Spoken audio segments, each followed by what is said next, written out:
Good evening. The period between Thanksgiving Day and New Year's Day is full of fun, excitement, and lots of festivities. We are partying, we are eating, we're spending time with family and friends, and all of those festivities do not shield us from the realities of stress and the enormous amount of stress that many women experience during the holiday season. Today on Stress Talk Live, we're going to talk about how worried women stop stress from hijacking their holiday season. And this is the official kickoff of our Get Through the Holidays Without Losing It series. Hi there. I'm Marcyline Bailey, and I'm your host here at Stress Talk Live. And I want you, before we get into the meat of our topic today, I want to remind you that I'm here working on your mental and emotional health from the inside out. That's my mission, to make sure that you are healthy as you can be on the inside. I invite you, of course, to like, follow, and subscribe to ML Bailey Consultants on Facebook, Instagram, and on YouTube. And I have a question for you. Have you taken the quiz? Have you? I hope you have, but in case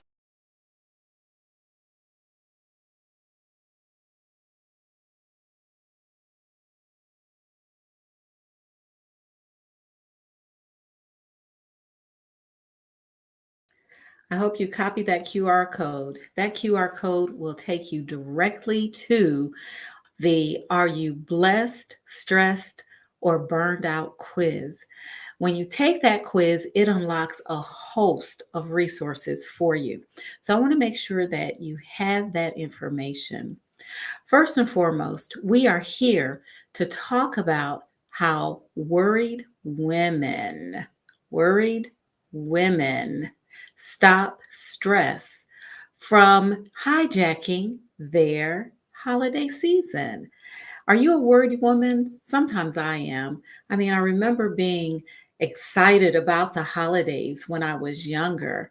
What I didn't realize was all the preparation that my mom and my dad and my family went through to make sure that my brother and I enjoyed our holiday season. Well, as an adult, I went through a lot of preparations as well to make sure that my family enjoyed their holiday. It takes a lot of work, and there's a lot of pressure involved on making sure that everyone experiences the joy of the festivities. But what about us women? What about the women who are responsible for making it all come together? Well, we're going to talk about three types of women today, and I'm going to share just some tips that will help those women get through the holidays without losing it. The first woman I'm going to talk about is the overachieving super woman. How many of those do we have out there? Overachieving super women. Yeah, I'm going to raise my hand on that one. If you want to raise your hand or drop into the chat box, that's me, that's me, that's me, please do so. Just drop it into the chat, because when we are overachievers, we tend to have our own standards of how things ought to be, what our expectations are for the quality of what we do and the quality of the experiences that our family has during the holiday season. Oftentimes, our standards are not the same as other people. Our standards are up here, they're way high, and we're constantly trying to meet or exceed those standards when our family may have standards that are right here. They're not that high. They're just, hey, they're just enjoying themselves. I see you, Rosanna Lucius King. You said that's me. I hear you. That's how many of us are. We often have very high standards, and it causes us to stress. It causes us to be overwhelmed. So if you are an overachieving superwoman, I want you to just take note of some of the things that I'm going to share with you today. Other things that overachieving superwomen have to contend with is opinions.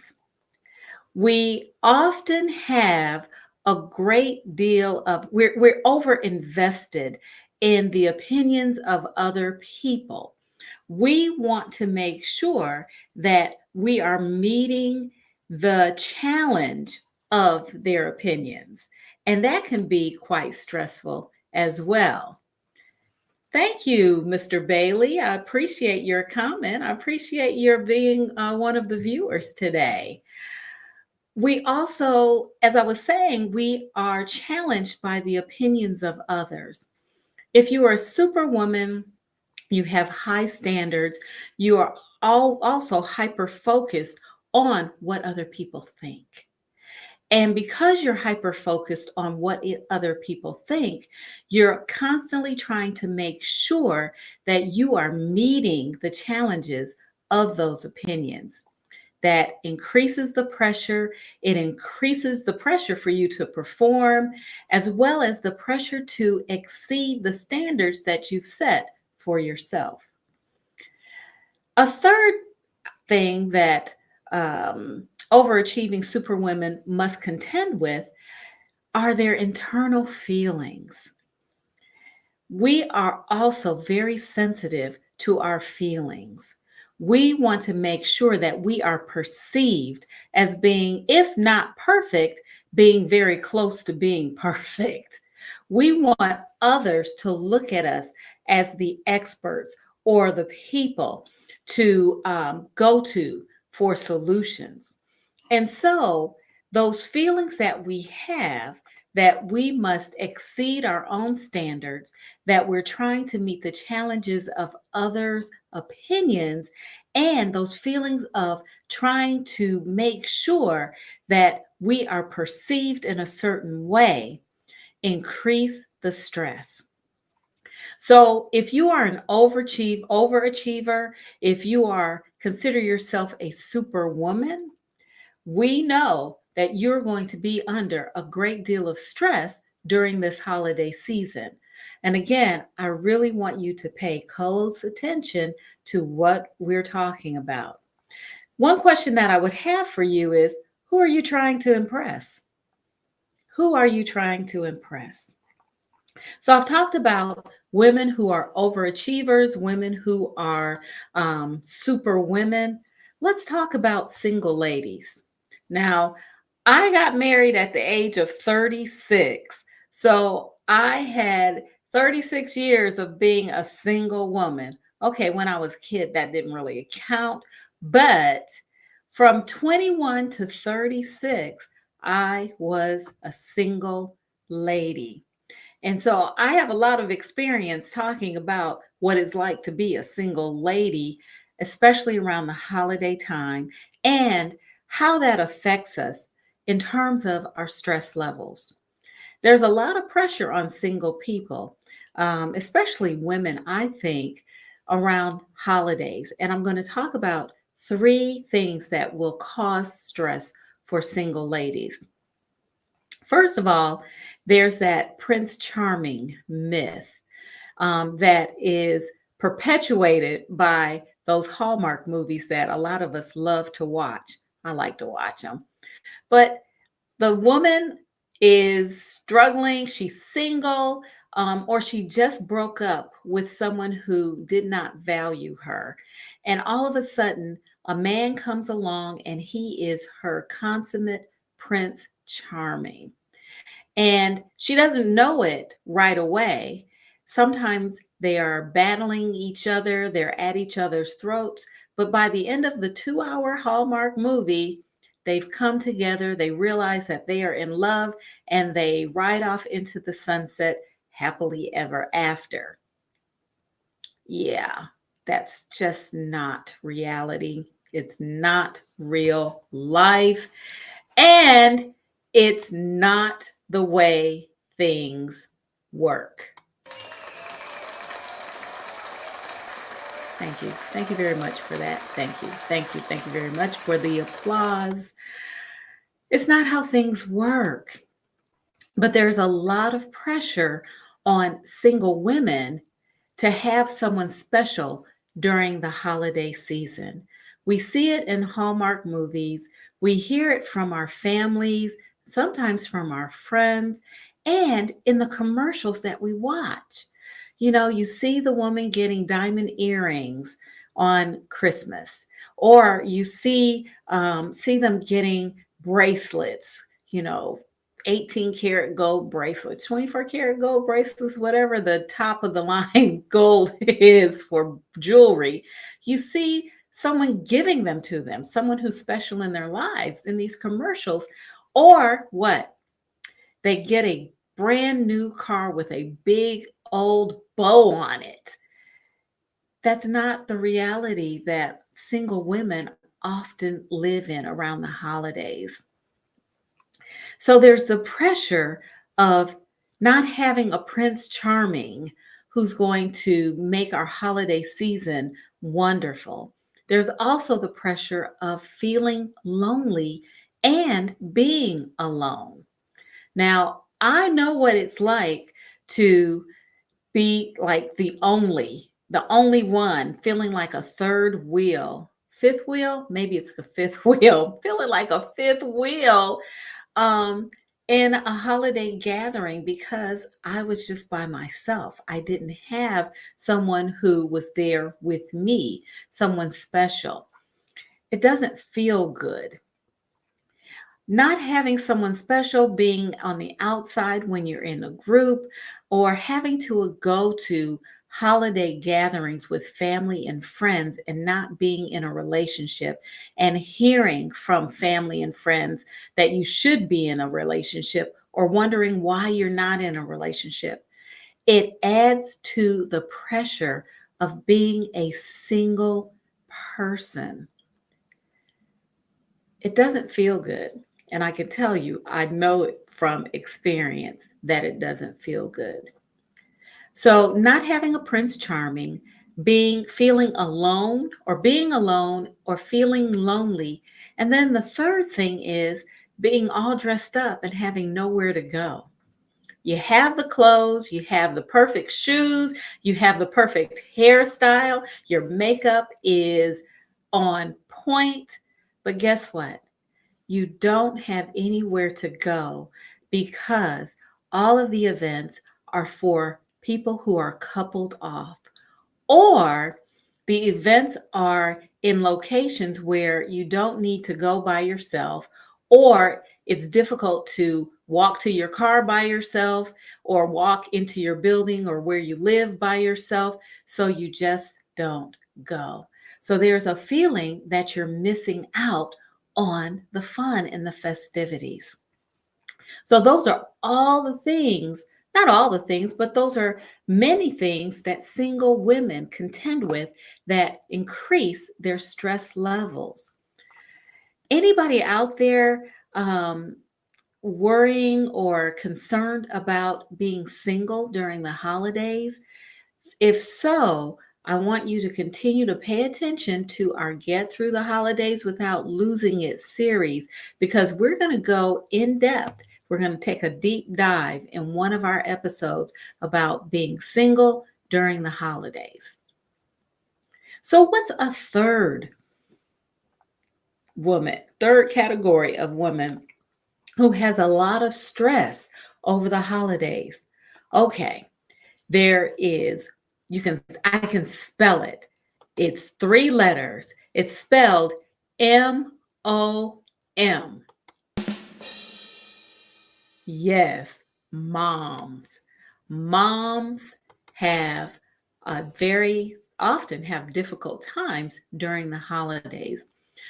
Moms who are married, moms who are in committed relationships, moms who are single have a lot of pressure on them during the holidays. And this is in addition to their regular work pressure, their regular home pressure, then they have added holiday pressures. So let's talk about that for a moment. Moms are often responsible for planning and executing gift giving, meals, and gatherings for everyone. It's not a simple task to plan holiday meals. First, you either have to cook everything or figure out who's going to bring the necessary food items for the meal. Who do you ask? Who can do it? What do you do if you get pushback? Do you just do it yourself or do you lay the gauntlet down and say, you need to do this for me? But that's not all. What about gift giving? Moms are also often responsible for buying gifts, figuring out what to give, how to give it, who to give gifts to. There's a lot of stress around that. Not only are there responsibilities and stress around gift giving and meal planning meals and the gatherings for family, it's figuring out a budget that works. Now, if you have a partner who works with you on budget planning and budgeting for Christmas, then that's great. Or the holidays, that's wonderful. But what happens if you don't have that? You have to figure it out on your own. You have to figure out how to get what you need to get for the holidays and figuring out if you can get some of the wants for the holidays as well. So there's a lot of pressure on moms to figure those things out. Secondly, as I alluded to before, the responsibilities don't stop. You have responsibilities, everyday responsibilities that you're trying to manage, and then you have the holidays on top of it. All of the items, all of the events, all of the activities around the holidays, you have to manage those in addition to your daily activities. That adds to the stress and the pressure. And then finally, it's the doing. Who's going to do these things? Mom. Who's going to cook? Who's going to clean? Who's going to orchestrate the gathering? Who's going to make sure everyone has what they need while they're at the gathering? Who's going to decorate? Who's going to take the decorations down at the end of the season? Who's going to figure out where the extra food is going to go in the refrigerator? Who's going to feed the dog, the cat? Who's going to actually take the dog and cat outside? Okay, who? Okay, is that enough? Have I done enough? Who, said the owl. Who, said the owl. Who. Yeah, there are a lot of things. It's the doing as well. Who is going to do all of these things? And oftentimes that falls on mothers to make sure things get done. So whether they're doing it themselves or whether they're delegating, they still have to make sure it gets done. They have to check in with the person they delegated the task to make sure they're following up and doing what they were asked. So we've talked about the struggles that overachieving superwomen have, single ladies have, and moms have during the holidays. Now, what can we do to make sure we can get through the holidays without losing it? I have 3 questions that I will invite you all to ask yourselves. Number 1, the first question is, who are you really trying to satisfy? This is a very key question because when we're talking about expectations and we're talking about standards And when we're talking about who's going to do what, we often need to consider, who are we trying to satisfy? Are we trying to satisfy those around us, or are we trying to satisfy ourselves, our standards, our expectations, and meet the challenges of others' opinions? This is a very key question. And so I want you to consider this as we're moving into the holiday season. I want you to consider, who are you trying to satisfy? I don't want you to just ask yourself that question one time. I want you to constantly ask yourself, continuously ask yourself this question whenever you're faced with a stressful situation. Who am I trying to satisfy? So that is a very key question that I want you to ask yourself. The second question is, what feeling or feelings do you want to experience? This is another very important question. We don't always ask ourselves that question. We ask ourselves what we want. We ask ourselves what material items we want. We ask ourselves who we want to be a part of our holiday season, but we don't always ask ourselves, what feeling or feelings do we want to experience? Do we want to feel joyful? Do we want to feel content? Do we want to experience peace? If those are the things that we want to experience, if those are the feelings we want to experience, then we want to make sure that everything that we do aligns with that.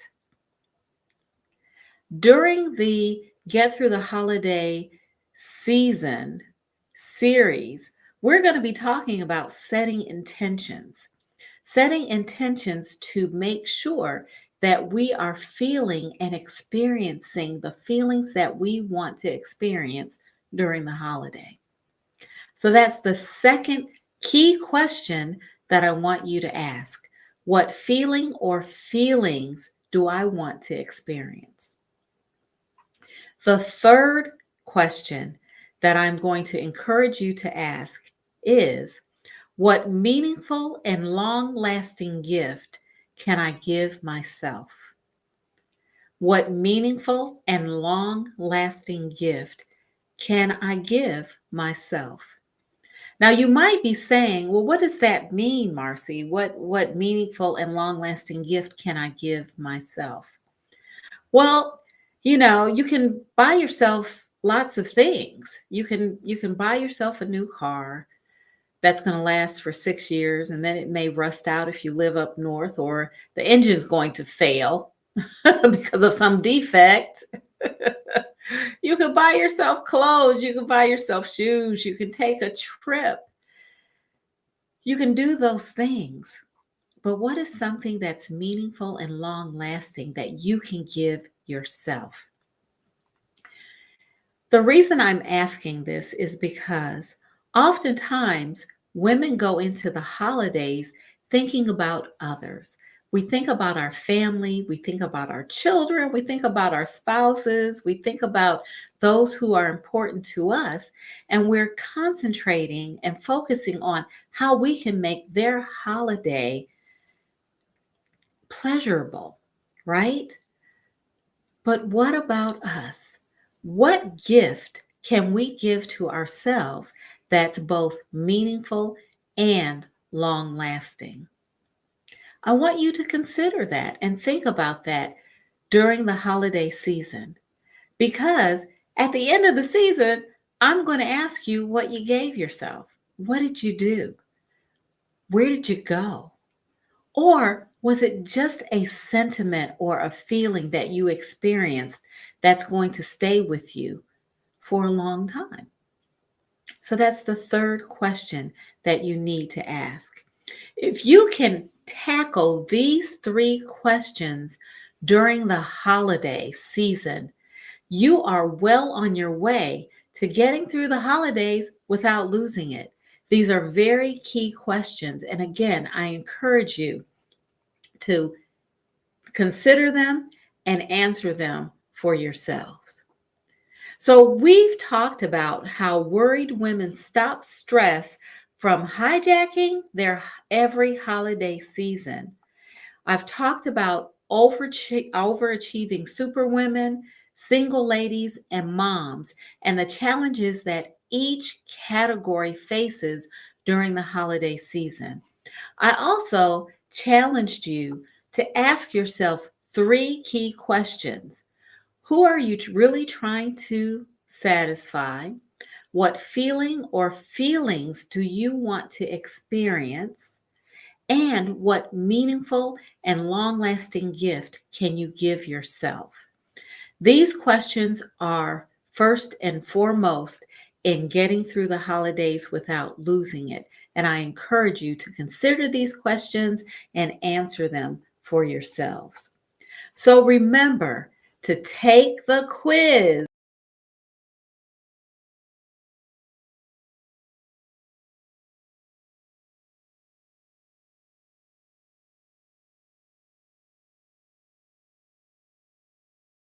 That's right. Take the quiz. It will unlock resources for you, not only to get through the holidays without losing it, but also resources to lower your stress levels and boost your energy. Also, for more, make sure you join me next week, same time, 7 p.m. on Sundays, as we help you to get through the holidays without losing it. I'm Marcyline Bailey. That's all for now. As always, take good care.